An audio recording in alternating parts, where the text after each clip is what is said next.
বিয়ে হবে, প্রেম হবে। আমাদের দেশে সাইনবোর্ডে লেখা থাকে আর নয় বাল্য বিবাহ। আমার মাঝে মাঝে মনে হয় ওখানে ওই বাল্য বিবাহের জায়গায় আমি স্টিকার করে লিখে ওখানে মেরে দেবো আর নয় বাল্য প্রেম। আর বাল্য প্রেম চলবে না, ঠিক না বে ঠিক? যদি ইসলামী অনুশাসন প্রতিষ্ঠিত হয় বাল্য প্রেম করতে দেয়া হবে না।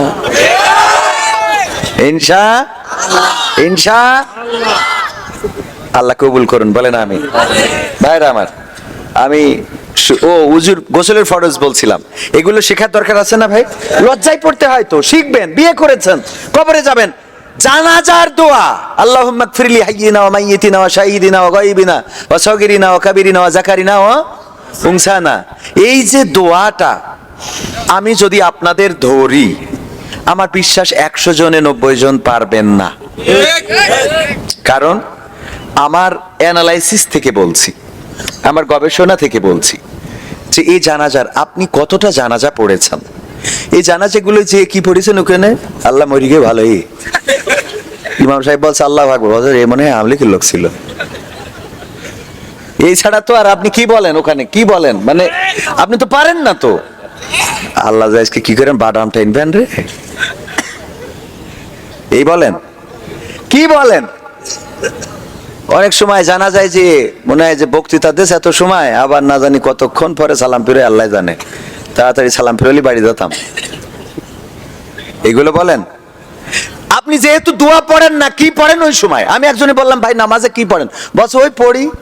ওই পড়েন কি পড়েন? বলছে ওই যতটুক পারি সটুক পড়ি। আমি বললাম যতটুক পারেন সেটুক বলেন তো, কি পড়েন? বলছে ওই পড়ি আলহামদুলিল্লাহ সুবহানাল্লাহ, ওই পড়ি।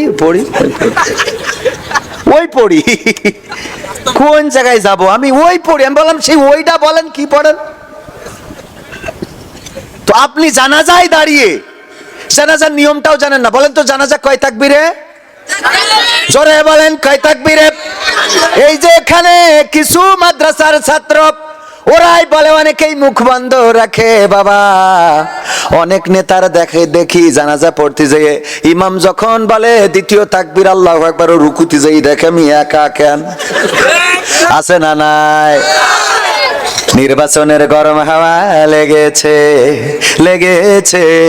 নির্বাচনের গরম হাওয়া লেগেছে। শার্টকোট সব রেখে ঘরে পাঞ্জাবি আর টুপি পরে ভোটের তরে রাস্তায় সব নেমেছে। নির্বাচনের গরম হাওয়া লেগেছে। কাউকে এখন ধরবে হাতে, কাউকে ধরবে পাই, বুড়ো চাচার বলবে ডেকে তুমি আমার ভাই। পকেট থেকে বের করিয়া দিবে টাকার নোট, বলবে আমি জনদরদি, দিও আমায় ভোট। এসব শুনে কলিম চাচা অনেকখানি রেগেছে। নির্বাচনের গরম হাওয়া লেগেছে না? কলিম চাচা রেগেছে কেন? কারণ 5 বছর পরে এসে খুব জনদরদি। ও বাবা, ওর মতো জনদরদি আজকেও দেখলাম আমাদের ফজলুর রহমান আঙ্কেল। আপনারা কি বলেন? এখানে প্রধান অতিথি যিনি, আপনাদের কাছে একটু যদি জানতে চাই, বলবো এসব ঘিজি বিজি হয়ে গেছে কেন? অ্যাডভোকেট আল ফারুক, তাই তো? আব্দুল লতিফ এই সমাজে কেমন লোক? সবাই বলতে হবে আব্দুল লতিফ এই সমাজে কেমন লোক? অ্যাডভোকেট আব্দুল লতিফ এই সমাজে কেমন লোক? নীলফামারী, হ্যাঁ ও তো বিন মারেননি তো এখানে। আচ্ছা আল ফারুক, ও বিন নেই তো, আমি তো আরেক জায়গায় যেয়ে বসে রয়েছি। লেখা হচ্ছে ছোট ছোট বড় প্রশ্ন। আচ্ছা অসুবিধা নেই, আমরা বুঝতে পারছি। কয় প্রকার জানেন আপনারা? এই যে দেখাই দিছি কয় প্রকার বলেন তো? খালি আমাদের যুবকরা কয় বিয়ে করা ফরজ। হ্যাঁ, বিয়ে করা ফরজ। গাঞ্জা টেনি কুল পায় না, উনি একটা হাদিস শুনে বসে আছে, বিয়ে করা ফরজ। আছে না নাই? ওর বিয়ে লাগবে, আজ যাই হোক ওর বিয়ে করতে। আমি জিজ্ঞেস করলাম ইসলামের স্তম্ভ কয়টা? কয় 2টা। আমি কইলাম কি? কয় 1 হলো মা বাবার খেদমত, 2 হলো বিয়ে করা। মানে ইসলামের স্তম্ভের মধ্যে বিয়ে করাটা রেখিতেছে। জিজ্ঞেস করলাম যে হুজুর ফরজ কয়টা, তা বলছে 3টে। করলাম কি? বলছে জহর, আসর আর মাগরিব। সহ্য না করি পারবেন কি করে? ইসলাম সম্বন্ধে এত উদাসীন আমরা। এগুলো আপনারা দেখেন না? আমার একটা কন্টেন্ট চলে যেভাবেও ভালো কাজ করা যায়, দেখেছেন কেউ কখনো? এটাই উত্তরগুলো শুনে দেখেন।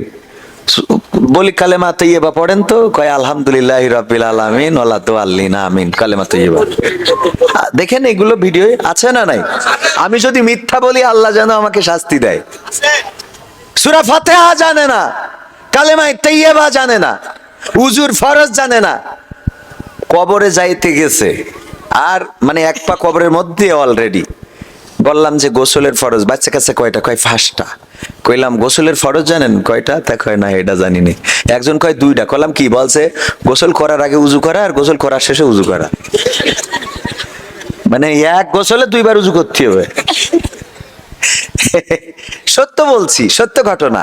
এগুলো জানার জন্যে, শেখার জন্য। এখন মাহফিল গুলো তো আসলে শেখানো হয় না, মাঝে মাঝে চেষ্টা করি যে 2-1টা কথা অন্তত আপনাদের শিখায়। আপনারা কি শিখতে রাজি আছেন? উজুর ফরজ কয়টা? জোরে বলেন কয়টা? 1 নম্বরে সমস্ত মুখমণ্ডল ধৌত করা, 2 নম্বরে হাতের কনুই পর্যন্ত ধৌত করা, 3 নম্বরে মাথা মাসেহ করা, আর 4 নম্বরে টাকুনো সহ পায়ের গোড়ালি সহ সুন্দর করে আঙুলের মধ্যে ক্লান করে করে ধৌত করা। এই 4টা কি মনে থাকবে? মনে কি থাকবে? গোসলের ফরজ কয়টা? জোরে। গোসলের ফরজও 4টা শয়তান। জোরে বলেন গোসলের ফরজ কয়টা? আমার যুবকরা বলো গোসলের ফরজ কয়টা? গোসলের ফরজ যদি না জানো বিয়ে করবা কেমনে? কারণ বিয়ে করলে প্রথম রাতেই তো গোসল ফরজ হয়ে যায়। খুব লজ্জা পাচ্ছেন। ধর্ষণ করলে তো লজ্জা পান না, প্রেম করলে লজ্জা নেই, মোটরসাইকেলের পিছনে নিয়ে গিয়ার মারলে লজ্জা নেই, বিয়ে করতে গেলে লজ্জা। এই লজ্জা ভাঙার দরকার আছে না নাই? কোনো প্রেম হবে না, জেনা হবে না, ধর্ষণ হবে না, ডাইরেক্ট বিয়ে হবে। আবার বলতে হবে বাবা এক দফা এক দাবি, আমার বিয়ে কবে দিবি? ঠিক আছে তো বাবা? বিয়ে হবে, কোনো প্রেম নয়, ভালোবাসা নয়। বিয়েই হলো হালাল, আর বাকি যা করেন সব হারাম। এবার বিয়ের পরে আপনি বউ নিয়ে ঘুরতে যান, পার্কে যান, নীলফামারী যান, না আপনি নীল আকাশে যান, না নীল নদে যাই ফেরাউনের মতো সুবানি খান, তাও হালাল। ঠিক আছে না বাবা? এই জন্য ফজু ওইটা দরকার নেই। তো এই ফজলুর রহমান বলতেছে আমি শেষ নির্বাচন আপনাদের কাছে এসেছি, এবার আপনি আমাকে কি নির্বাচিত করতে আছে? তুই 5 বছর পরে এসে কান্দিস কেন? 5টা বছর কানলে তো তোর আজকে হাসা লাগতো। কথা কয় না? 5 বছর যদি তুমি জনগণের জন্য কান্না করো, নির্বাচনের দিন তুমি হাসবা, কারণ জনগণ তোমার জন্য কান্না করবে। কথা কয় না?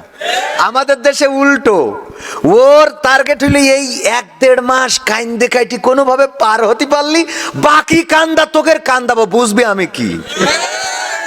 ঠিক না বে? ঠিক। খালি শুধু এই বাসতলাটা পার করতে, বাকিটুকু একা যেতে পারবা না। এরম লোক আছে না, ভয় করে। কোন জায়গা? ওই মজারশালা। মজারশালা বোঝেন আপনারা? গোরস্থান। আমাদের ওইদিকে বলে মজার শালা, গোরস্থান। কি থান? তো গোরস্থান দেখি মাঝে মাঝে মানুষের বুকের মধ্যে সব সব করে না তো।